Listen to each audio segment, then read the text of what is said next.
So again, Society for the Blind, the staff and the board welcome all of you to this presentation this evening with our professional audio description and voiceover experts who are with us tonight, Satana Howery, Reid and Roy Samuelson. And it gives me great pleasure to turn the floor over to Society's very own Brandy Kubel, coordinator of our Careers Plus program and also one of our living skills instructors, and Randy Owen, who is also one of our assistive technology instructors, coordinates our music program, and also has a fabulous podcast. I'm sure he'll mention that as well. So without further ado, Brandy and Randy, take it away. Thank you very much, Sherry. Welcome, everybody. This is very exciting, and I'm so happy that you all could join us. I am Brandy Kubel. I'm a living skills instructor here at Society for the Blind and the Careers Plus coordinator. I am a Caucasian woman with long dark hair. I am 5 feet tall. I have, well, I would normally have brown eyes and that's me. I'm so happy to be here tonight, and I'm glad that you are here. Hi, everybody. Thank you for coming tonight. My name is Randy Owen. I'm a middle-aged white guy with short, dark brown hair, lots of gray on the sides. I'm wearing a black polo shirt with the Society for the Blind's logo in white. I believe it's on my left chest. And I'm in one of the offices at work, and the background is blurred. Oh, bummer. I missed it. I'm wearing a blue Society for the Blind polo shirt with white on the white logo on my left chest. Man, missed that. All right. On my computer. So we're going to introduce our guests. I have the privilege of introducing Ms. Satana Howery. Satana is a fantastic lady and an incredible talent. She is, I'm going to let her tell you all about herself because, well, she knows more about herself than I do. I'm going to let her do her intro, and I have a question for her. Satana, what does audio description mean to you? Or quality audio description mean to you? Hi, everyone. It's so great to be here. I'm Satana. I'm a middle-aged white woman with short brown hair, which is deeply unsatisfying to me. I grew up in California. I used to be blonde. And I remember finding out when I was brunette, it was a bit of a shock. So it's, I'm wearing a ribbed turtleneck, and I am sitting in a whisper room booth that's about 4 by 6 feet. And, there's a mic on my left. There's a window behind me, and that's me. Quality audio description. If I had to sum it up in one sentence, I would say that quality audio description requires a team. So I can leave it at that right now, because I know that we're going to talk more about all this stuff as we go on. Awesome. Can you tell us a little bit about yourself? Oh, me. Yes. Who am I? Why am I here? I'm a voice actor for the most part. So I get to talk for a living and get paid for it. It's really great. I primarily specialize in a lot of long form narration, and my favorite stuff is medical, scientific, and technical stuff. I love all the big words. I love all the e-learning. And of course I do audio description too. On Netflix, people tend to know me for Seinfeld, because love or hate Seinfeld, everybody knows the name. I did Bill Nye Saves the World season 1. There's a film called Things Heard and Seen that's me on Netflix describing, voicing the description. I've done quality control for description as well. I've mixed a couple of episodes way back in the day, a few years ago, of things. So yeah, that's kind of my audio description background. And I was born blind, so I've been doing this blind thing a while. Thank you. Well, we're super happy you're here. Thank you. It's great to be here.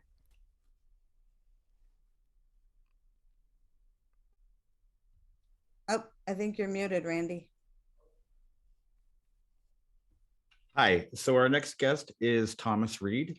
Thomas hosts and produces a podcast called Reid My Mind Radio. It's REID, available on all platforms. I came to know about Thomas. We got to sit in on a screening with an audio description, and Thomas was actually the voice that did the audio description for it. And so I'm really pleased to introduce Thomas Reid. Thomas, can you tell us a little bit about yourself and what does quality audio description mean to you? Thank you. And thank you for spelling my name, Randy. I really appreciate that because that's a big part of people finding the podcast. So yes, it's REID. As Randy said, my name is Thomas Reid, and I am a brown-skinned black man with a clean-shaven bald head, a neat full beard. I'm wearing dark shades, a black pullover, and it's black and burgundy, and I'm seated in my vocal booth in my home in the Poconos, which is in Northeast Pennsylvania, which, as I always like to say, is 90 minutes from the place I always call home, and that's the Bronx, New York. So I am, as Randy said, I do host Reid My Mind Radio. I'm also a voice talent, and I'm a freelance audio producer, as well as an audio description narrator and advocate, most of all, as well as, do a whole bunch of other things in there as well.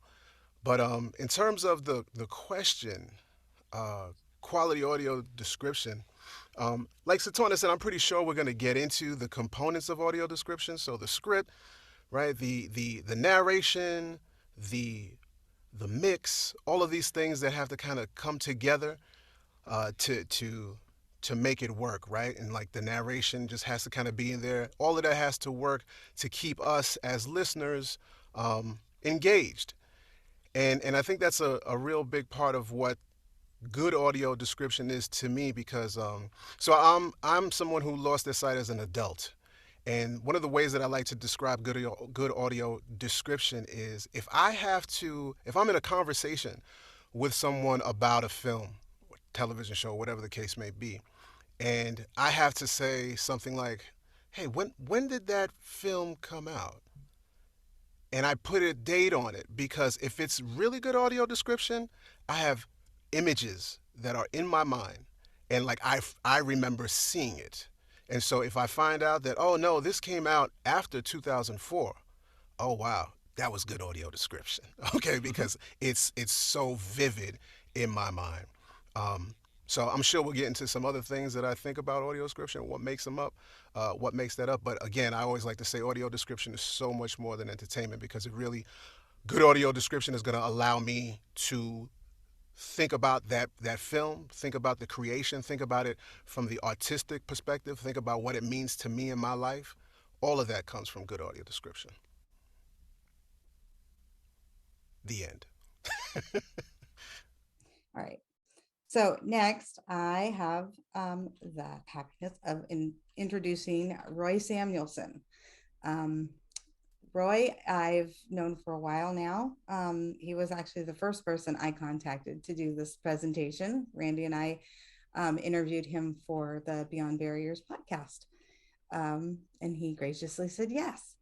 So, Roy, I'll let you introduce yourself and tell us what quality audio description means to you. Hey, thanks, Brandy. It's a real pleasure to be here, especially joining Thomas and Satana.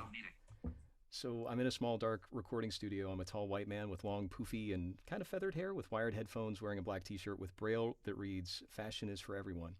I've done about 1,000 titles for 80, thousands of titles for 80 narration, but more important to me is being a consultant and a catalyst for quality and excellence in audio description. And that is done through inclusion of blind professionals in every aspect of audio description, and advocating for all aspects of AD to be in parity to sighted audiences. And just a quick little step back here, that audio description was created by blind people for blind people, and blind professionals work in this business. And I focus on audio description for TV and film specifically, and how inclusion of blind professionals makes that immersive experience for our audience in the same way that those who don't use audio description. So my opinion is that this isn't a charity or a service. It's an art form that deserves professional respect, particularly because of the contributions that blind professionals give to this. So when it comes to quality audio description, I think it needs to match the film or video if we're talking about entertainment. If you know some kids down the street recorded a video of some epic reenactment of a sci-fi franchise and throw in a synth voice, it'll work. But when there's millions of dollars and corners are cut, deadlines are rushed, and the experience is less than what a sighted person can get, that tells me that something about the system isn't working. So when audio description audiences are able to focus on the story and the characters and gasp or laugh at the same time or have their heart race along with the story, then the audio description has served its purpose. And that kind of purpose serving is invisible. That when you're watching a film that has great audio description, it's invisible in a way that really makes it valued and it works. And that value is worth all the expertise given to it. So I love what Satana said about the team and what Thomas said about engaging and having that vivid experience too. So there's a lot of different answers there. Fantastic. That actually leads us right into the section, which I broke this up into 3 parts. So audio description, past, present, and future. And Satana was great because she said, it made me wonder, who is the Scrooge? And that actually got me thinking, who would be the Scrooge? And I kind of thought, well, it brought back a memory of me in 1991. I actually I paid my rent by renting people videotapes at the warehouse, and I was blind. Yeah, true story. People would go, "What should I rent tonight?" And I'd be like, "You're asking me? I don't know." There was no audio description, so I'd be like, "Yeah, you should rent this movie." And the last movie, that I had seen was A Few Good Men. And so we were talking about how great it would be if Silence of the Lambs was audio described. And a friend was saying, "Oh, well, that can't be audio described. There'd be no way. It's too dark of a film. It's too heavy. It's just..." And who would do it? I said, "Well, blind people." And this was a sighted argument I was having with a sighted person. And I said, "Well, who better to describe than blind people?" "Oh, you're crazy. It'll never be done." Which brings up the whole nothing about us without us. And I had this argument. So the Scrooge would really be the naysayers, the ones that said it can't be done. And in 1991, the blind girl renting videotapes to sighted people was the renters were the naysayers. So can you guys tell us, what is nothing about us without us? Do you want to pick one of us, or should we all just, I would love to hear what each of you, like, or your take on each of you about it. Or one of you can choose. Well, I'll jump in and Okay. start it off, and I'll pass Great. it to whoever. I just kind of want to acknowledge that nothing about us without us from the broader sense of the disability rights movement. So that kind of is where that really got its start, and we use it today in terms of just whatever we're doing, whatever is related to blind people should be involved with that, right? Disability, period. And so specifically when we talk about audio description, like Roy mentioned, yes, audio description was started by blind people. And I go way back when I think about the beginning of audio description because, there are several histories that folks can quote. And we have a specific history that we quote here in the States, but, other countries have their own independent histories around audio description. And so that's something I think is, we need to recognize that. But even if we go back, I have a belief that wherever there was a blind person, there was somebody asking for audio description or description, period, right? It may not be a film, but it may be because, you need information. And at the core, audio description is information. It's a lot of things other than that, but at the core, description is about information. So, we credit specific people for the beginning of audio description, but I think wherever there's a blind person, there was somebody requesting some description. So, but in terms of nothing about us without us, it's just it's an ideology, it's a philosophy, and it's a little bit more than inclusion. Inclusion is just kind of welcome you into the door, but no, we're a part of the party. And so that to me is what nothing about us without us means. I love it. I love that you said it's a little bit more than inclusion, because I think right now these are the buzzwords: DEI, diversity, equity, inclusion. I like to argue that D also stands for disability, which I think is often left out. And I also stands for intersectionality. And that I also stands for integration. And right now I feel like we're at this inclusion space of exactly what Thomas said, where we're just invited in. Okay, you can sit across the table from the people running the show, but you're not integrated. I think there's a difference between inclusion and real integration. And when it gets to integration, I don't know that we'll have to have as many of these discussions, because it will be just so ubiquitous and integrated that, I can dream. But yeah, I mean, I think there's a big difference between inclusion and integration. So just to get inclusion at this point is, unfortunately, in a lot of cases, where we still are. Fascinating things about the nothing about us without us is that, well, first of all, this panel, more than half of our professionals here are blind. I'm a sighted person, and any opportunity I have, I include and pay for blind professionals, and that's the way it should be. That's just the way it is. And there's a lot of times when that doesn't happen, and it's usually because there are sighted people that are running the show.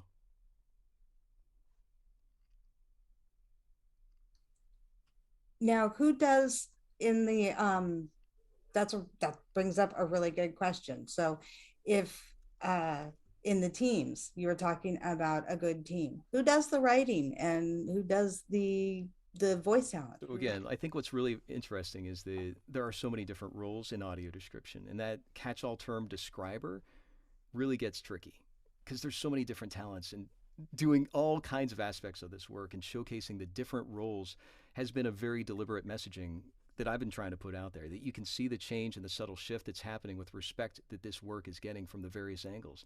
That if the voice doesn't distract you, if the writing matches the tone of the scenes, if the casting is appropriate, and that's something that Thomas introduced me to many years ago. I don't have to mess with the volume, if I don't have to keep on turning up and down, if I'm laughing at the same time as everybody else. We briefly talked about that earlier. If I'm able to easily turn it on, as if I decide to watch a movie, I don't have to struggle for 40 minutes and contact a phone number and a website and a message for Twitter to some person who has no clue. These are all signs of a success, that if I'm able to turn it on, if I'm able to have that immersive experience. When audio description got its first start, who went around and started getting production companies and studios to or how did it start to get more mainstreamed? What I want to say about audio description past, as it relates to this, is the interesting thing that pops up for me is, and I'll go back a little bit further. I'll kind of come into it. When I was a kid, the audio description was exactly what Thomas was talking about, where there's a blind person and that audio description is that information. So I remember going to the movies as a kid and like leaning over to the person with me, what's happening? What's going on? And just asking for that information. Yeah. And, my parents and my family got used to it, and my friends got used to it, and everybody just kind of expected that when they went to a movie with me, I was just going to kind of lean over. And, that's what I wanted to know. What was going on? What was I not picking up from watching? And fast forward to when my daughter was born, and a couple of years into her life, and buying VHS tapes from Descriptive Video. Everybody remembers DVS, right? Descriptive Video Service. Yeah. Mm-hmm. From WGBH. And the thing that's interesting to me about that is that back in those days, it makes it sound so long ago and far away.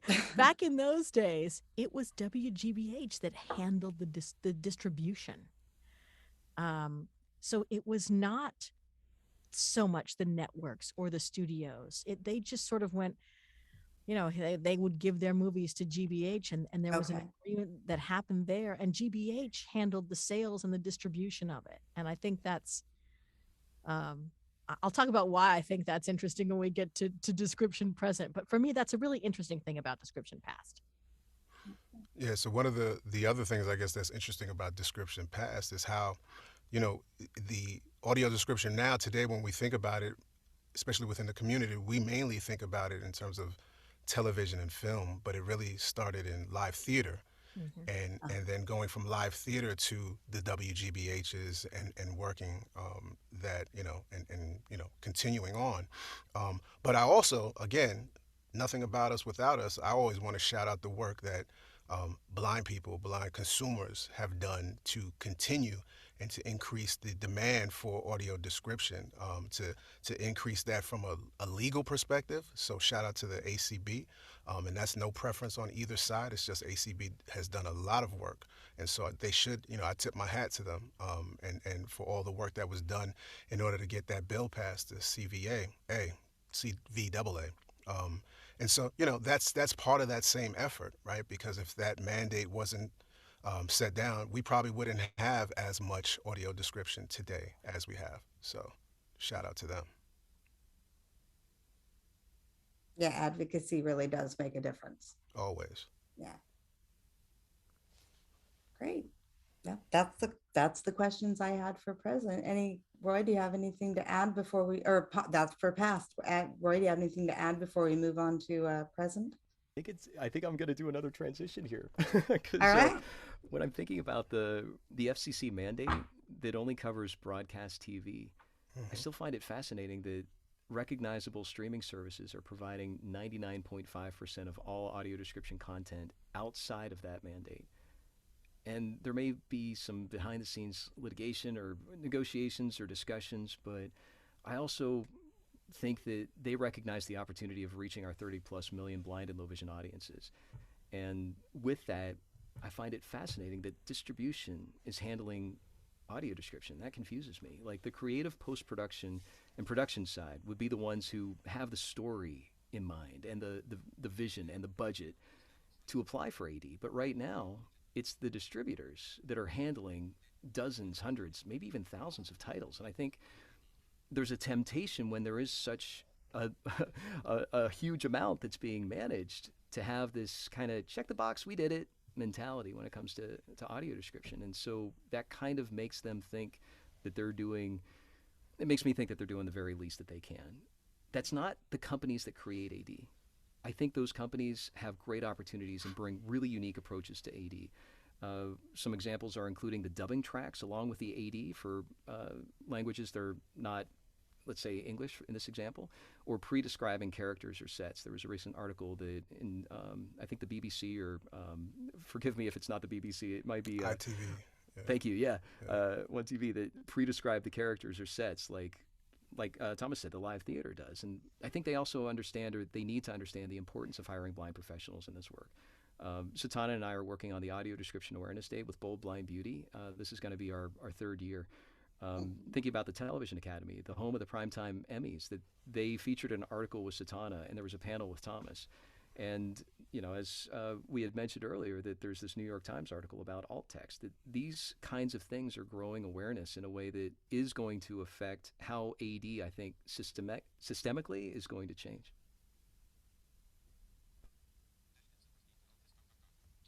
You guys talk about, you know, in the present state of audio description, and Roy, you mentioned a minute ago that it's kind of the distributors are stepping in and doing a lot of it. Is there a standard? Is there, you know, like a seal of approval for audio description?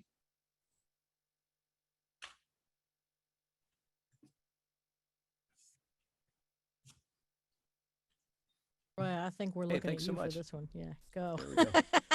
I still think let's answer that standard question with just one silly little step back, and it's not silly at all. I think that when we look at the scope of content, over 7,000 audio description titles, that there is this really discriminatory question that's being put to our audiences of, do you want more AD or do you want the best AD? That feels like a really discriminatory question that no sighted person has asked that. So no sighted audience is put in that position to have to choose. And I mean, I've used this example before. Can you imagine Marvel announcing they've got 12 more movies coming out, but they can only afford to do 10? So maybe a few of them won't have the music, or they're going to hire our local community theater actors because they care so much about getting the story out there. that would be laughable. Going to a Broadway musical and you find out it's a one-person show. Those kinds of inconsistencies are everywhere just because of the way things have been. And I think that that's a really isolated approach to AD. There is some really great things that are happening, I think, with training. There's AD training retreats. There's another institute. There's many different approaches to teaching this, but there still is this lack of, and there's also some organizations that are coming together to come up with different ways of measuring this. But if we go back to that example of the 99.5% of content of audio description is outside of the mandate, I think there's an opportunity here for blind audiences to be able to get both quality and quantity. And that's where I've been working on Kevin's Way to make sure that, working in conjunction with blind professionals, to make sure that this is launched in a way that incentivizes the best possible. Satana, Thomas, you have any input? I think Roy covered it there. I think there's an opportunity as well to educate industry. Certainly we need to educate consumers. I think, Thomas was talking about how description began like formally sort of in live theater. And a lot of that was and still is volunteer. And when you bring it into the broadcast space, people are getting paid to write and voice and mix description, but those rates are a wild west out there. And there's an opportunity, like Roy was talking about, with the check the box. It's a check the box. It's also a charity. It's not necessarily either or, but there's sort of a check the box space. Let's just get it done for as cheaply as we can. And then there's a charity space where I think a lot of people are excited to get into it. And the reason they're excited to get into that is because it makes them feel better. It's a service. It's helping those blind people, and how wonderful that is. And so I think there's an opportunity to really lift the industry and the standard up to talk about what, again, Thomas alluded to earlier, about how description is so much more than just entertainment. It's about the story and kind of some of the stuff that Roy has talked about as well, that it's getting into that space of being in the story in a way that is as important as the visual effects might be. So, I just want to jump on that because I love that you mentioned that, Satana, because, really what we're talking about at that point, to a certain degree, is seeing audio description as art. That's one of the things I'm a big proponent of that. Audio description is art. It's writing, it's voicing, it's all of these things. And not only that, but, when you take into account, if I'm one who's always advocating, like Roy kind of alluded to, where we have audio description as part of that pre-production and production process as opposed to the post. But to me, if you put this tool called audio description into the hands of a creative, you will see how it affects the end result. And that's proven. That is absolutely proven. Because audio description gives you the opportunity to think about a whole new audience, think about how you want to deliver your art, your message. And right now, some folks are seeing that, some folks are doing that. But if we're talking about mass media, no, not yet. Not yet. And I think that would be a big change. That would help it, again, kind of move over to that other side of the production process. Can Randy? sorry. Randy, this is Sherry. We have a question. Says, can one of our guest speakers speak to AD and educational programming? Our blind students are getting so little AD videos. How can we change this on a larger scale? From a broadcast perspective, or just in general, like they're in the classroom and their instructors are throwing up YouTube videos, and I believe that's the intent. It was, educational programming, that sort of thing in the classroom. Yeah, this is a hard one, right? I remember watching my kid sort of in middle school, and they sent home books, but she would come home and she'd talk about YouTube videos and she'd have worksheets, and they weren't using the books. And I thought, wow, why are we buying books when Like all she can talk about is the YouTube videos Yeah. they've watched. Yeah. And even when she was looking at those books, and we were talking about a French class or German class that she was in, and the way that they were done was pictures and the foreign language words underneath. And I thought, wow, this is a really different experience than when I grew up. And, you know, yes, they had pictures, but it wasn't this whole immerse you into the language with absolutely no English. How would I do this? I was wondering the same thing when my son came home from school, the Yeah. same stuff. And I thought I would be lost. Yeah, What would I do? Yeah, How would I finish it's a the really schoolwork? different time. I would say that this squeaks a little bit into, you know, we've got AD past, AD present, AD future. For me, this squeaks a little bit into the future, Yes. where, you know, hey man, there's opportunities. There's Lots of opportunities. opportunities. And I think, you know, I hope that as description awareness grows, that more content like that is described. I think it's just a big, I don't think there's a perfect answer. But you're right. It's what do you do with all that video content in there that where there is no description? I can remember being in college and watching films, and the professor would come back and sit with me and be the describer. Yes. You know, like yes. voice it. Anybody else? Yes. Yeah, like so. I had an That's- anthropology professor who was hands-on like that. But how often are you going to have that?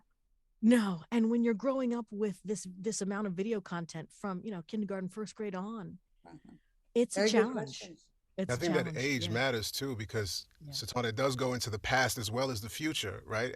And the present, because, you know, early on, most of the AD that was being produced was for education, for young children. And so, but we're talking not so much right now about young children, at least it doesn't sound like it. But I think a lot of that production is still happening for young kids, you know, but again, when teachers are going outside of and using different mediums which I think is good. The only issue is not the only issue, but our big issue is obviously the accessibility, not only from the student's perspective, but from the parent perspective as well. Because if you want to help your child, which is something that I've encountered a lot, right? Yes. You need access to that. Yes. But, you know, hopefully technology, hopefully things like, you know, and Roy kind of touched on it, the idea of synthetic speech.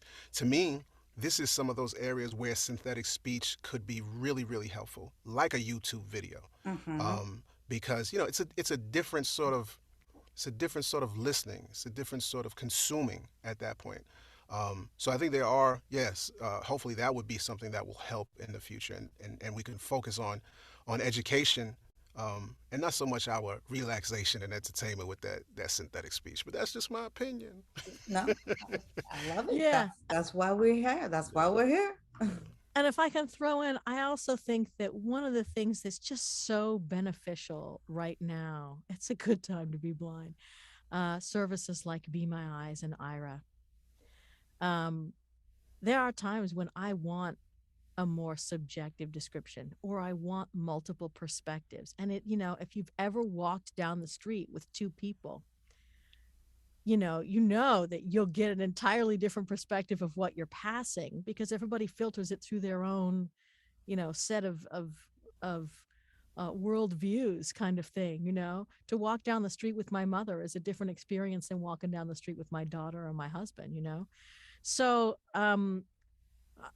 Ira's just so, I'm a big Ira fan. I'm a Be My Eyes fan too, but I find that I use them for different purposes. But a service like that is pretty great, you know, in terms of needing description on the fly. It's pretty great. And then to continue on this education thread, I think it's also really, really critical for people to recognize that we talk a lot about audio description, and we hang our hat on that audio, but I had a Braille display sitting in front of me and a number of other Braille displays around the house, and I was always a Braille user. And I think it's really important to recognize that different people learn in different ways, and to tailor that to the way that they learn. I remember one of the first description projects I ever did was for the Washington Monument. There's a kiosk there, and you can use the touch screen to go through all of the different steps on the Washington Monument and learn about them and look at pictures of them before you actually walk them or whatever. And so my job was to describe all the text that was part of those pictures and the pictures. Obviously, I was given a script. I didn't write it. Because that's just not what I do. But yeah, I remember reading it and thinking, wow, if I just had walked in and heard it, I wouldn't have retained as much as I think I did by actually physically reading the script. And that's just me. That's just my workflow and how I like to do it. It doesn't make it right or wrong. It just makes it my preference. And I think that we get hung up on the audio of audio description, and we need to remember that description, like Thomas said earlier, is information, and we can get that information in a lot of different ways and through a lot of different mediums. So I will leave it there for the education. Yeah, options are good, right, Satana? They are. And anybody talk to the role that social media plays in today's, I know like on Facebook, there's a lot of audio description groups where you can actually talk with professionals. Can you talk about what, what's available out there and what the current state of, and the importance of connecting through social media? Well, I can talk about it from one angle. So in terms of the importance, I think we have such an opportunity that I would love to see us use more. It's just the engaging in conversations about audio description, because if you look at most social media applications, it's right there in public, and it's an opportunity for everyone to sort of discover audio description at that point, because you know how it is if you're on Twitter or whatever and you see a thread, somebody retweets whatever, and you can learn about something. So I think there's an absolute power. We know that those who are making audio description are on social media, and they're always asking, at least to me the good ones are really always asking for that feedback, whether it be good or whether it be bad. They want all of that because that's helpful. They need that information to go back to their clients to let them know that this is appreciated, or this needs to change because audience members don't seem to like this. We want to change XYZ. So I think there's some really fantastic opportunities there for social media. To some degree, my entry into audio description is kind of on social media because of my podcast, and so that ties into it. Meeting some folks there because of social media, and being able to make this happen. So there's a lot of opportunities with social media. Don't always poo-poo on it. Not saying that anybody did, but there's a lot of stuff we can be doing with that. On a side note, that's actually how we met Roy, which led to was through Twitter. Yeah, that's how I meet almost everybody today. like social media for the most part is Satana, Roy, with the social media, we just got chat rouletted with that Zoom bomb earlier. Thinking about the audio description discussion group on Facebook. It's beginning its third year. We've had over 20,000 engagements since 2022 started, so just the last few months here. Kevin and I started the group in 2019, and beginning our fourth year, that's had some sort of engagement with not only consumers but also the creators, and being able to see that evolve into the ADNA Showcase, which is another group explicitly for show and tell. It's like, let's show off what you've done. How have you contributed to audio description? What are you proud of that you've done? And what's fascinating is there's a lot of conversations that are happening in direct messages of, hey, I'm looking to hire someone, or do you know any blind professional talents? Or, hey, I'm struggling with this kind of writing. That kind of feedback that Thomas is talking about, it's having a huge impact. That technology, this kind of social media technology, is changing the culture and shifting the conversation in a way that is inclusive. Thinking about the Sag Awards coming up this weekend, there's a group called the Performers with Disabilities, and the Sag Award producers and I all work together to require screeners to have AD for blind and low vision voting members. I pitched them, let's make a PR announcement, and they announced in that press release, before that even came out, they said we can't do a press release unless we do live AD for the show. So these are the kinds of connections that can happen because of engagements like this. And that kind of silo mentality is very slowly breaking down. Silo meaning, well, here's the way we do it, and we've always done it this way, and this is what works. And it does work, but when you can change that and see how others are doing things, it can break down some of the, again, the systemic walls that are there. Which ties back into the quality and excellence in audio description and why Isn't it that needs funny? to be a team and how collaboration is so valuable when writers connect with voice talents and understand that there are only so many words that can fit in between that dialogue and this dialogue. Yeah, I mean, it's, yeah, yay, social media. These two have already said everything. I'm just going to, I kind of want to jump on something specifically related to Satana and Thomas. I love their voices, but the reason that I love them as voice talents is not just because I could listen to them talk all day. Of course they have great voices, but what they do is they bring intention to their words. It doesn't sound like they're reading from one line to the next. It's not like a laundry list. It's not this conversational thing. It's more than that. They bring intent. What is the meaning behind the words? And it brings that audio description script to life so that audiences can focus on the story. I had to throw that in there. thank you, Roy. You have another question from the audience, and that is, how do you see that we can handle situations where different audiences need different AD needs?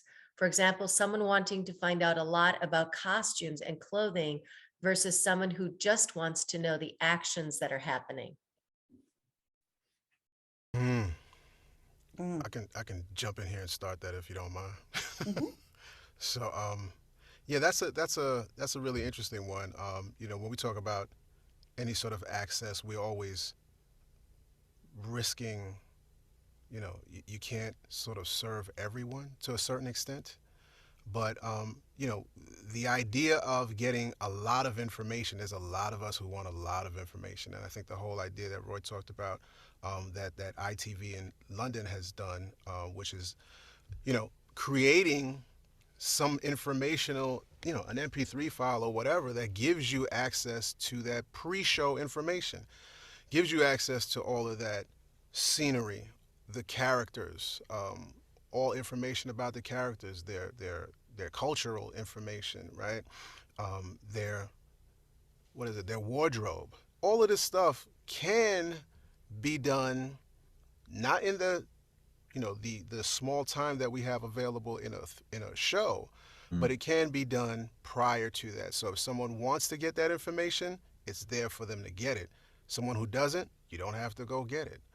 But I think there's always things where we sort of take and leave, and you know, it's that interaction. But I think, you know, it's almost like I'm getting really into this idea of interdependency and this idea that we have to work together. And so that might mean that I'm going to hear something that I don't necessarily want to hear. But you know, a sister or a brother over there, another person who's blind, they may want that information. So is it really bothering me that I have access to that information? No. You know, we do that, we should do that a little bit more often. So I think there's sometimes we're going to have to check ourselves on some of that. But I think there's a lot of opportunity to expand and grow audio description and give us more information. If I can touch on this in a couple of ways, going back to the original question of what is quality audio description. One of the things, when I thought about it, my first answer was that you take great writing, great voicing, and great mixing, and you put it in a box. It's like we just had Valentine's Day, and it's like having a box of delicious truffles, and in the box is the voicing and the mixing and the writing. And then the thing about the box is the box itself is gorgeous, you know, it's glittery and it's got this design and it's beautiful. And that box, that packaging, that is the quality control people. And I think in terms of, particularly when we talk about broadcast media, there's so much of it that is not QC'd in any meaningful way.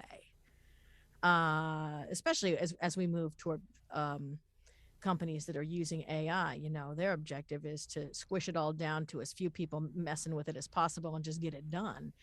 But this, we've talked here about nothing about us without us, and this is an area where, well, all of it is, but this is an area where blind professionals are so critical because, if I may say so, I think blindness is a skill. And I think that most sighted people don't really know how to be blind. So even in what we currently have, there's so much opportunity to give us more. And that just goes back to better writing and more collaboration and discussion of what needs to be spoken and what is extraneous that's in the current script that can be removed.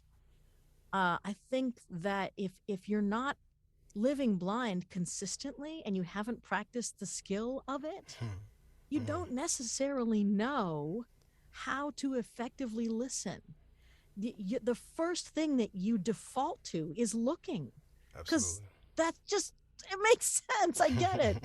But there's all of this beautiful Foley and stuff that's there. And I remember when I started doing audiobooks, and one of the things they talk about in voiceover is you don't need to go 100 miles an hour. Slow down. Sometimes the silence is in itself a character, and if you can let that silence speak for itself and you give people the space to fall into the story. Yeah. And I love that so much, that we don't have to fill every nook and cranny with description, and when we do say something, it needs to be important. So Go. I'm still, I can't jump in yet. oh, jump in. No, because it's an audio description future. It all blends. We got a time machine here. We're just scooting between the time zones. We're all good. Randy, you want to go into the future? The future. Zoom. Future. Oh, sorry. There's a Melissa Etheridge song that starts just like that. Don't get me started with Melissa. Okay. I kind of want to get you started with Melissa. Huh? I want to get you started. I want to hear those notes. The future. There's some Melissa. There we go. It's on Never Enough. It's a great album. Check it out. Nice. Okay. Audio description future.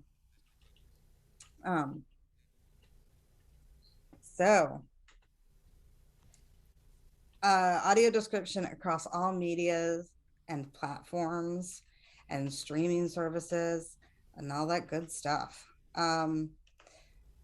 So let's see. Let's start with you, Roy. As far as audio description it started in theater, and do you see it going? I mean, we have audio description for national landmarks and parks. I see it in concert halls. I'm hoping to see it widespread across, all theatrical, in all venues. How about things like all museums, all, just widespread? I have a very exciting answer, and I'm trying to contain myself. Okay. So let's put the disclaimer out there that I'm focused on TV and film, and that is my bias. So with that being said, the focus on entertainment, AD, the film and TV, I think that's a template. I think that's a very easy way for people to get on board and understand a little bit better of what that models for others to follow. The experiences that I've had with different collaborations, it does something. And I think that it shows a path, and it brings more people into the awareness of it. AD models accessibility from that focused perspective, and beyond accessibility, I think it can also model what we're talking about as far as the where things are headed. I'm kind of dancing around it a little bit. Let me see if I could be explicitly clear. Once people understand how I think film and TV works, when it comes to Thomas's comment about the synth voice, I 100% agree that there is a place for that. I have no interest as a voice talent to read everybody's calendar appointments or Twitter feed or what's happening on the news or the weather. Those are really great places that are informational based. There's no story, there's no emotional immersion to that. I just want the details in the same way that the A Lady works, or if you've got a Siri, those are some really great applications for it. And helping people understand the difference, I think, is this really nuanced conversation. So back to your question about all the different areas that this can be, whether it's a corporate slideshow, a Zoom call, a museum tour, access to buildings has been a new discussion that I'm really excited about. Different paths of communication, educational sectors, which has already been brought up in this conversation, that all of these can kind of spin off once people, not once, but as people understand how film and TV work. And I think that that's why I'm excited about the model of TV and film, not because of TV and film, and I love it, but because of the implication of where that can lead. Yeah. So I'll throw out one that we just saw the other day during the Super Bowl. There was an ad commercial that ironically was about someone with macular degeneration. Yeah. And there was absolutely no description. I don't think there was any words on there. Nope. It was just everything was on the screen. And, the irony, we've seen it before, but not that I'm one who necessarily wants to purchase everything, because I don't. I'm not a big consumer like that, but I would appreciate the audio description on commercials, because frankly, I believe hashtag AD on everything. Yeah. I want AD on everything. Yeah. So I know of folks who have been to conferences and they have AD at the conference. Ball games, right? Live games, AD at the game. Mm-hmm.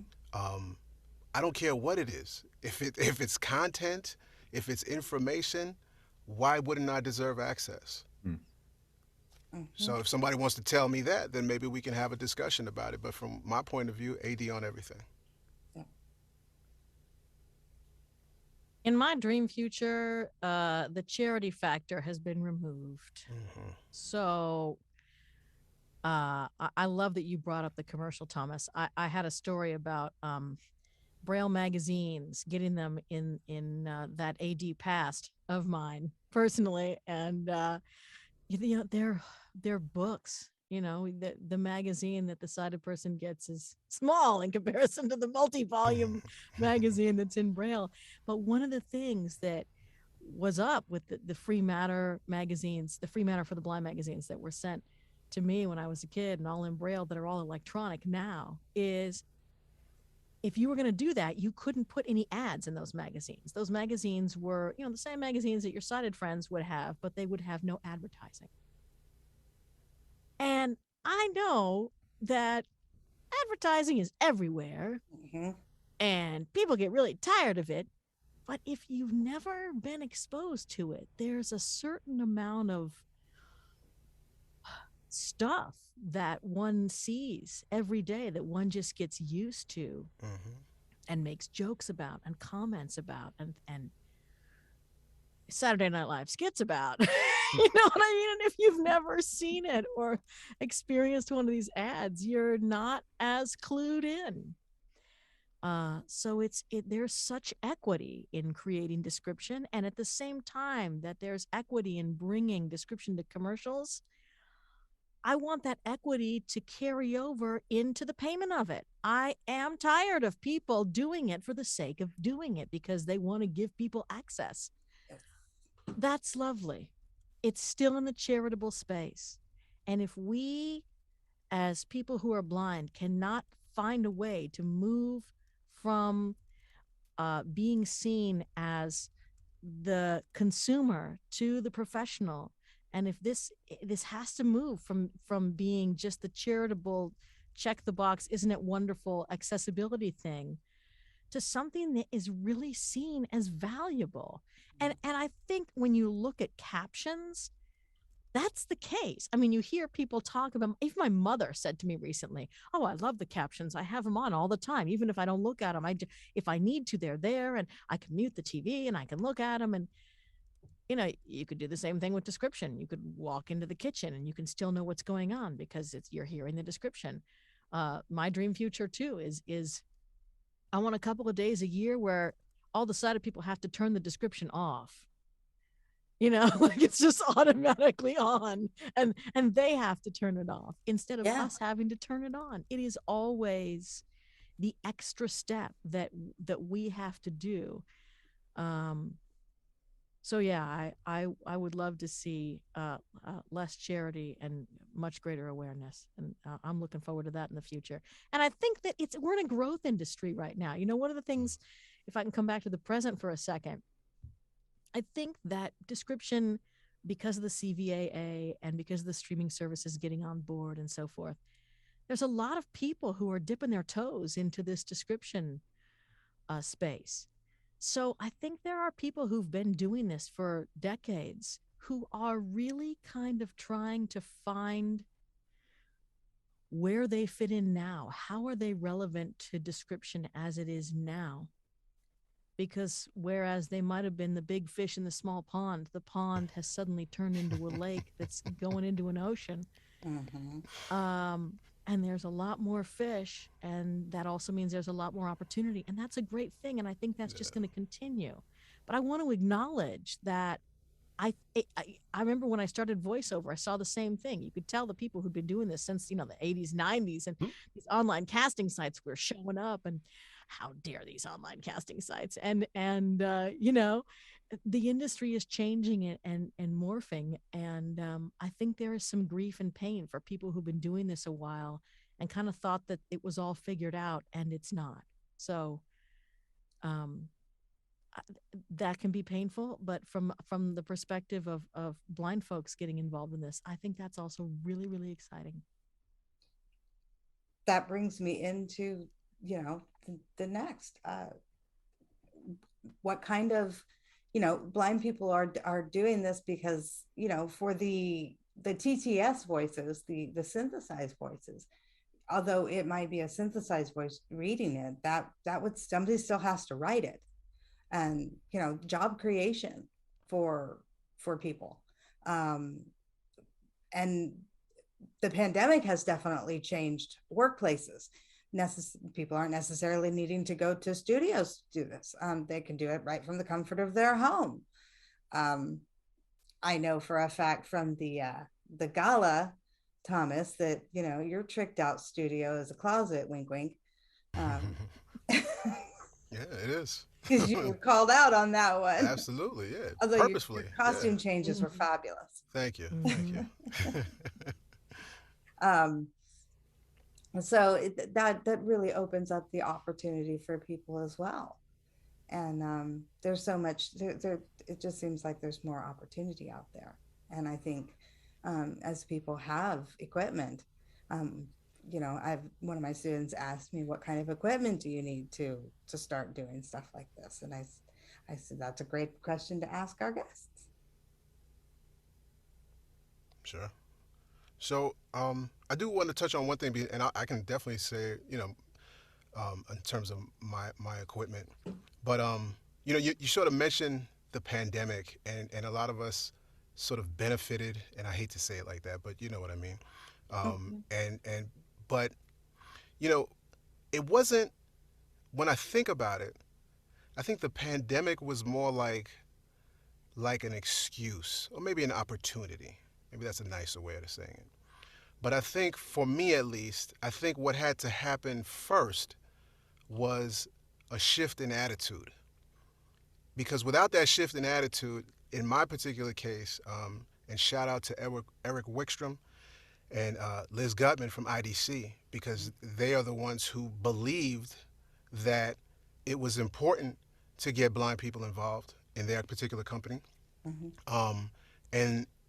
And they had now an opportunity because of the pandemic, because they had to now look at the process differently. And prior to that, several of the old guard, if you will, as Satauna kind of touched on, the old guard was very particular about the process. And so when I asked folks who were in the old guard about it, well, they continued to tell me, well, I could see you doing maybe the mixing, but not the narration, because the process is XYZ. So, processes change, but attitudes have to change first in order for people to realize that, yeah, we can actually do that. So I just wanted to throw that out there because I think that's really, really important. In Mm-hmm. terms of equipment, yeah. So one of the reasons that I did want to make sure folks knew that I was in my closet is because it makes it accessible, right? If someone thinks that I have to have a $1 billion box or whatever the case may be, that's cool if you have it and you have the space and you could do that. That's fantastic. But if you're really just getting started, you don't necessarily need that. You need an interface, you need a good microphone, and you need a good space. That's very important, to have a space that has a you can kind of dampen the sound and you can record. So obviously you need a computer, and you need the ability to record. You need the ability to edit. Now, there are some people who don't edit, but I'm telling you that if you're a blind person who's going to be doing this remotely, you're going to have to edit. And that's just the way it is. You're going to have to edit something. So you should be familiar with that, because you don't want to put any extra work on anyone, because we know what that means, because then they look at you a little bit differently. They don't look at it as an accommodation. They might think, oh, I got to go through all of this. It's a burden. And that's the same conversations that we look in any sort of access, right? Is it a fair burden? Anyway, so yeah, a microphone, the ability to mix.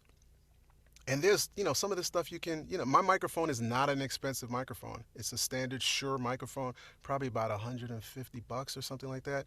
My interface that I have is actually it's a Behringer, and it's a nice one, but it's extremely cheap, but it has a good preamp. And so that was only like $40 or something like that. The most is setting up my space. And this wasn't my space all the time. I just built this probably last year around this time. Prior to that, I was using my closet, but I was, going back and forth, taking things down. So you can make it work. I know folks who use pillow forts, right? So they put all their pillows around them on top of a bunch of blankets, and they get in there because that does deaden the sound. And if your house is, if you're right under the subway, you might have a problem. You're gonna have to know that train schedule. But if you're in a place that has, where you can get a quiet sound, you can do that. But even before you do all of that, I would say, go ahead and take out your iPhone and record yourself, and go through the practicing of your skills. If you're a Braille reader, can you read it? Can you recite it? If you're not a Braille reader and you're going to use the sort of the screen reader teleprompter way, you better get comfortable with that, because it's not something you can just pick up in a weekend. So you practice all of that, and then you see, is this really as sexy as I thought it was? Because a lot of people think it is. And then you start to do it, and you say, oh my God, it takes me that long to edit? I just thought I'd go in there and just say something. And then you start to realize how much you're going to fumble on your words, and how much you have to maybe, I'm not comfortable with making my voice sound like that, or that's not the right voice. So go ahead and figure that out first before you even invest anything. That would be my advice. But I would also say, go ahead and do it. If you're thinking about it, give it a shot. Can I interject a question? Yeah. Accessible audio editing software, DAWs. Yeah. What's out there? So many options, man. and price range. Tell us. Well, Our kids are doing a podcast. Give us some ideas. I mean, you have Audacity, which is free. That can be used to do this. I'm a big fan of Reaper, Reaper.fm. You could make it free, but it's only like $60. I would say go ahead and buy it. And then you can go up to Pro Tools, which is way more money. But, to do this, all you really need, like I said, Audacity could work, because you're not getting into real multi-tracking and things like that. You can just get away with learning Audacity, and it is accessible. So Audacity and Reaper. Again, I'm a big fan of Reaper, but Reaper it's a digital audio workstation that can get complicated for some. But if you're a person who really likes to get in there and work, then you can do that. And even Goldwave, you can do it straight recording with Goldwave. So also accessible. Yeah, if you're not doing audio description, if you're just doing single track recording, it's a little bit more expensive, but I have been a SoundForge user forever and a day, and I love it. So that's another one. But yes, I'm a huge fan of Reaper as well. I remember when I started in this industry, and I tried with Audacity, and figure out what works for you, because I just found Audacity confusing I and don't like it either. kludgy and really it's working for you. That's great. Had they gotten scrubbing figured? I left when it was like when scrubbing came out and they were like, we don't know how to make that work for blind users. It was like, okay, I'm gonna go somewhere where they know what scrubbing is. So it's when you rewind and you fast forward the audio and it's kind of like zooming in on audio the way you might zoom in on a piece of visual stuff. Like to get to the beginning of a word, you can really like slowing it down and really zooming in on it. So yeah, I'm a huge Reaper fan. And I also think there's a lot of support out there for Reaper. There's a Reaper WhatsApp group. There's a Reaper mailing email list. There are pages, oh my gosh, why can't I remember? Reproducer.com, REA producer.com has some tutorials. They're out of date a little bit, but the basics are still the same. They get you up and running. Garth Humphreys does those. Scott Chesworth is putting out tutorials through the Global Voice that are Reaper based. There's a Reaper Dropbox. Yep. People put up all sorts of stuff. Now a lot of the people using this are doing it for music, a little less voiceover, a whole lot of music. But yeah, Reaper's awesome. Reaper is we could talk a long time about Reaper. I downloaded it. I couldn't make sense of Reaper. I was awesome. Like, I don't know what I'm looking at here. This is just crazy. Yeah, that's why Gold Wave or something like that may be better suited for you because, or even what was the one from APH? Oh, is it called Studio Recorder? Studio Recorder. Yeah. There's a lot of options out there. A little more expensive, but that's Twisted Wave on the Mac is lots of keyboard shortcuts over there for Twisted Wave. There's a lot of options. Yes. Lots and lots of options. And Twisted Wave is like Mac, iOS, like you can put it on your iPad. It's isn't in Fairlight for your iPhone and iPad? I downloaded that, and I downloaded Hocus or whatever it is. I got that one too. Oh, was it Hocusay? Is that what it's called? Yeah, that's the one. Yeah. Yeah. There's a ton of options. Hocus or Hocusay or yeah. So try the free ones. Right? Yeah, the free ones with your iPhone just to see if you like actually doing the reading and the narration. I think that's. Can't make sense of the app. I don't know what the heck I'm looking at. I've got to get with you guys because I don't know what I'm looking at. I don't even know how to create something with this thing.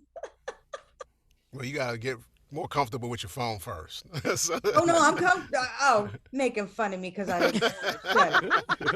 Hey, it's my first phone without a home button. Okay, I get it. Yeah, no, I'm not even making fun of you, but that is literally what we have to do. We have to get comfortable with our technology before we do just about anything because we need our technology. But this is a critical point of information that I would bring up. And I agree with Thomas. It doesn't have to be expensive. I'm in one of those $1 million boxes. Roy and I are booth twinsies. We both have Whisper Room booths. It just works for me. But that said, I can remember the first year that I was in voiceover going to an ACB conference and bringing my interface, my laptop, a microphone, and doing work in the hotel room. And I've done that multiple times. My husband and I traveled to London for a couple weeks a few years ago. And at the time, both of us were self-employed. We worked at home. In the mornings, we would work for our clients, and the afternoons and evenings we had to go vacation and have a good time. So, I mean, from whether you're talking about audio description or whether you're talking about voiceover in general, it's a go anywhere, do it anywhere if you know how to kind of business. It's fabulous. And I can't say enough great things about it. I totally love it. But the thing is, you have to be able to read that copy and lift it off the page with some amount of efficiency. I don't care whether it's eye, brain, mouth coordination, hand, brain, mouth coordination if you're reading Braille, ear, brain, mouth coordination if you're listening to, what would Thomas, you said the screen reader teleprompter way, whatever, however you're going to do it. You got to be able to do that. And then you really do need to know how to record yourself. You need to know what the different file formats are. How do you export to WAV and MP3? And, what are the different pieces of that? And mono versus stereo. And can you do that? And basic editing. Because so much of this, even before the pandemic, just in the voiceover industry in general, so much of it is going remote. And certainly the pandemic pushed that forward in a lot of ways. But I mean, it's one of the greatest things about this industry in general is that you don't have to think about how am I going to get from point A to point B and what am I going to do with that. And then I got to explain that I can't see. And, you know, I had a case the other day where somebody hired me. We were in a Zoom call and they wanted to share their screen. And they asked if they could do that. And I said, well, you can do it, but I can't see it. And I explained that I was blind. But by that point, I've already proven. I've proven because I've sent them an audition and they've hired me. And they didn't know when they listened to the audition and picked my voice that I couldn't see. Most people don't run off and Google you in this industry. They listen, they hire you, it works. But so much of that, oh my gosh, I'm blind, kind of shock and awe stuff that you deal with when you come into a room and have to deal with somebody face to face. By the time you tell a client that, you've already proven. So they're not going to fire you or, you know, do some kind of weird thing because they figured out that you can't see once they've hired you. So it's a pretty great industry. But yeah, the tech is huge. Yeah. The tech will help you eliminate any of those excuses to fire you too, because exactly. you know, exactly. So it's not only the recording software, but even just, you know, are you comfortable with a Google sheet, a Google Doc? Because now maybe that's not what you use, but you have to know how to actually bring it down and format it to something that you use. Are you comfortable with Excel? Because what you don't want is to give them that excuse by saying, can you send me something different? That's a problem. That can be a problem. So that's just the real world. Yeah, you have to be able to think on your feet. You have to understand that you're going to be troubleshooting and things are going to blow up on your face. And you have to be resourceful enough to know either A, how to put them back together, or B, who to ask that can help you do it on short notice. Those are all great points. Sound kind of familiar, actually. Don't you think, Randy? One more website that I'd love to add is Yes. beavoiceactor.com. I want to be a voiceactor.com. I go there all the time. There's so many resources there that are updated, and it's a deep dive for many weekends, and can go into a lot of the details. I want to be a voiceactor.com. Yeah. Fantastic resource. What I love what all of you are saying, because it's so much our curriculum. It's what we train. And the neat thing about it is all of the skills that all of you have said can translate across the board in every source of employment. And all of those skills apply. And we should teach those skills for our kids. Randy and I are in our Careers Plus are teaching them to create a podcast. And while they're creating this podcast, they're learning all of those skills that you just mentioned, as well as how to interact, how to communicate, how to present themselves, how to public speak, all the skills that they'll need to get a job. Randy, we have about 8 minutes left, and we have a question from the group, which is, as a voice actor, and this goes to any of you, how involved are you in the process of interpreting what to say? Are you generally just provided a descriptive script, or is it more collaborative? And we'll start with Satana. Oh, for audio description?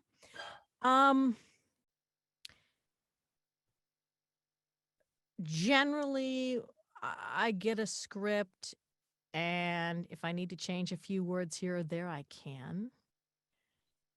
It depends on who the company is and how it's being delivered. Some companies, you're in a directed session and you're literally reading, it's called cue to cue. So you're literally reading the description without listening to the media.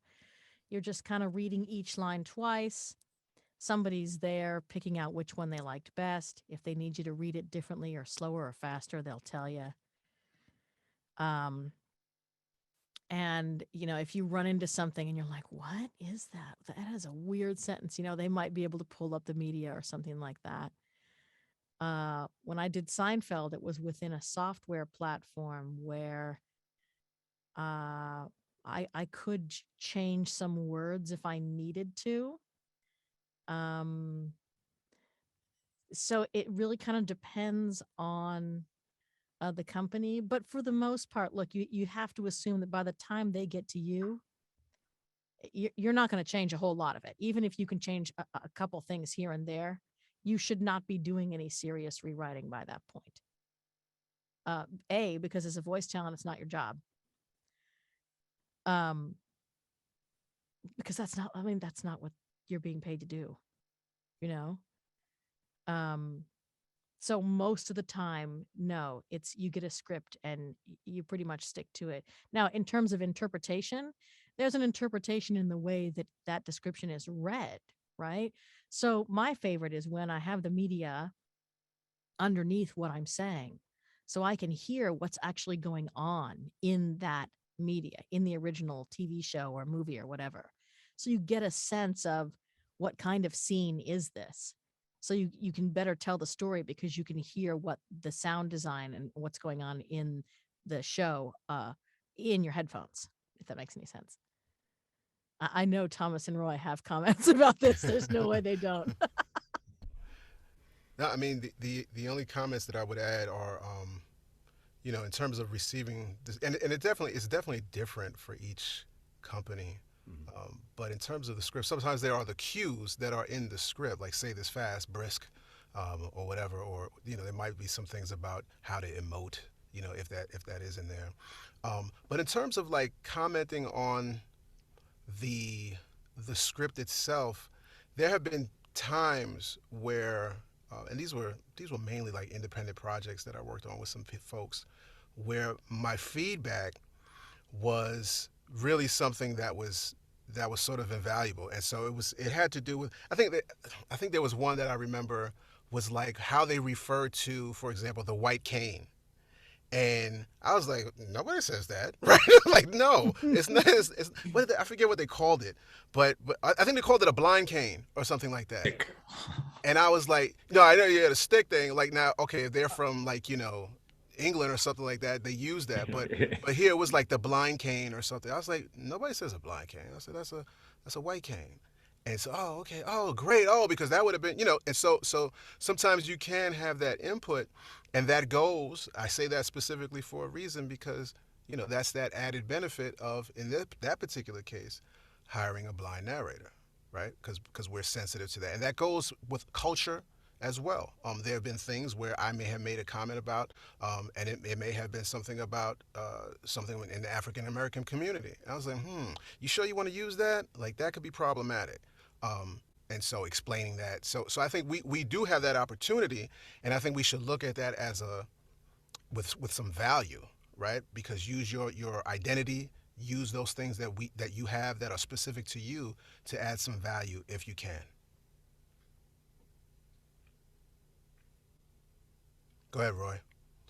Thanks. It's I'm processing and I'm feeling this all. One of the things that I'm fascinated by, and this is a systemic problem yet again, is that in Satana's example, that were she to have access to the context of what was happening on screen, whether it was the dialogue right before, the music, the sense of the scene, that would absolutely affect her performance. And by cutting that out, it's not right. It's I know there are some companies that do that, and maybe there's a sense to it. I find that in other areas of voiceover, I'm directed, and there's an engineer, and even remotely that is part of it. There are also examples that both Satana and Thomas have mentioned about going cue to cue, and that there is a way to do that. Like Satana said when she was doing Seinfeld, that there was, I'm sure she heard a lot of bass lines from the Seinfeld and laugh tracks. That can influence a voice talent's performance.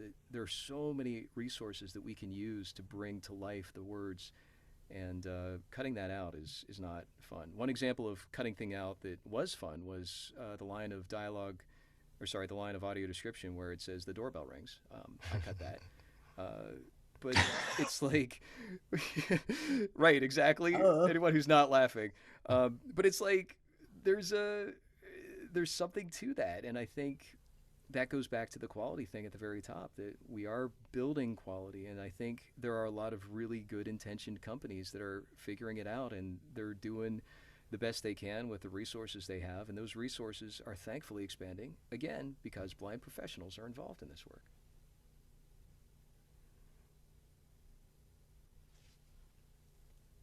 I'd also love to address, there was a chat comment from Peggy about the what to do. Consumers specifically, we've talked a lot about the creative and artistic side, but it's not right that audio description audiences have to reach out. No sighted audience has to do that. It's unfortunately just one place it is. I've just shared a chat. There's a link to some ways to reach out to the different streaming services and the broadcast networks. ADP, I didn't include that, did I? acb.org/ADP or ADP, help me out somebody. adp.acb.org. Oh, you're bad. ADP like Audio Description Project Audio- dot ACB like American Council of the Blind.org. Yeah, because I was going old school. Remember we were talking earlier about people being set in their ways? I was still going by the old / website. Thank you for that. With www in there. Yeah, exactly. www. www. There's some resources there, and it's like the more that our audiences engage, the more that talents who are creating this work engage. Working on a audio description project that was completely created by blind talents, all aspects, including the writer, had so much pushback before it was even released. And it's like, that is not an excuse anymore. That's out there. There's an Oscar-nominated film that came out. Thomas voiced it, and there was a whole team of audio description voice talents that worked on it. And it's just, it's exceptional. There was a change to the edit after the work was done, and it still sings. It's beautiful. It is been so well received. There are no more excuses anymore for any role in audio description to not be performed by a blind professional, because it's been done, and it's been done great. Yeah, it is an awesome film. And I would say from a consumer perspective, if you're also interested in the industry side, shout that loud and clear, because what I see is that the consumer organizations focus on the consumer side on everything. I mean, if you go to the summer conventions and you look at, Amazon shows up, and what do they talk about? They talk about everything that's related to being in your home. They don't talk about the Kindle side. They don't talk about the audiobook creation exchange for audiobook narrators and producers. They don't talk about the business side and the accessibility or lack thereof of that. And I think it's the same with audio description. There's a whole lot of talk about consumers, and there's a lot of attaboys towards the streaming services and networks that are offering audio description and getting it out there. But there's not a lot of talk of how to make the industry better, how to push blind professionals in this industry, what to do with that. So I think there's a lot of room to discuss the industry side of it. And the more consumers know, the better that is for them in the long run, for audiences and for everybody. And I think there's a lot of truth in that. There's been a trend. Remember, folks, that 10, 12 years ago or so, Audible was not popular. Audiobooks were not the norm. And sighted people were not listening to audiobooks. And now everybody listens to audiobooks. And I've known sighted people that actually listen to audio description while they're doing other things. So that tells me something, that the normalization of this stuff is cool. That's a win-win for us. So the more we advocate, the more we get out there and talk. And that's why that's why Randy and I wanted to do this tonight, and educate and get people to know what's out there. Because, my mom, God rest her soul, she loved audio description because she could do whatever she was doing and still pay attention to what I was watching. So she loved Criminal Minds with audio description with me. And I think that's fantastic. And I always want to throw out that there are still a lot of blind people who don't realize that they have access to audio description. Yes. Because for years, they were denied. Yes, And so I think we still have a lot of work to do absolutely. just within the community to get folks access to that. So I Yeah. just want to throw that out there Now, because this is nothing about us without us. Yeah. a question before we wrap up, if it's okay. Are you all on social media? If people want to reach out and contact you, what do you suggest? Go first. I have the Satana? weirdest name, so it's not hard to find me. You just have to spell it right. I'm Which sorry. is a little I bit. know. Oh, I wasn't picking on you at all. I Oh. don't think you spelled it wrong, did you? I don't even know. But it's Satana. Think Madonna. It rhymes. It's S like Sierra, A-T like Tango, A-U-N like November, Satauna. And I'm Satana@gmail.com. I'm at Satana H on Twitter. I'm on Facebook. I'm on LinkedIn. My webpage is satana.com. With or without the www. So I think the only other Satana is like in Indonesia or somewhere. So I have to really behave because if you type my name in somewhere, you can absolutely find me. I'm mainly active on Twitter, so at TSREID. But again, you can find me at readmymind.com. The podcast, Read My Mind Radio, wherever you get podcasts, it's all over the place. And I'm also on Facebook. Actually, you're best probably going to Read My Mind Radio on Facebook and or Instagram. That's where you can find me. Just always remember it's R to the EID. E. Audio description discussion on the Facebook side and the website, theadna.org. After you listen to Beyond Barriers and Read My Mind, it is such a great podcast. The ADNA Presents is interviews of audio description professionals of all kinds. Also, RoySamuelson.com.